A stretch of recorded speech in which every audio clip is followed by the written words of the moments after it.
Алматыда Медеу ауданының ең үздік жас ғалымдары жиналып, Медеу Пұсырманұлы атындағы ғылыми жобалар байқауында бақ сынасты.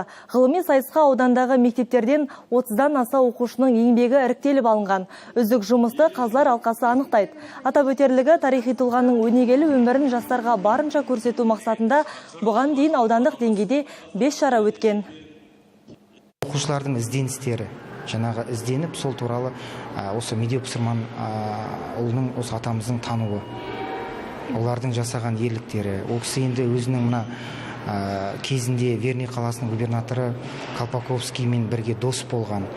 Ол сол кісімен бірге қаншама жобалар жасаған. Соның барлығын осы қазіргі таңда қайтадан қазіргі ұрпақтарға жаңағы үлкен тәрбие, үлкен бір өнеге ретінде беру, бұл біз үшін үлкен мақсат болып отыр.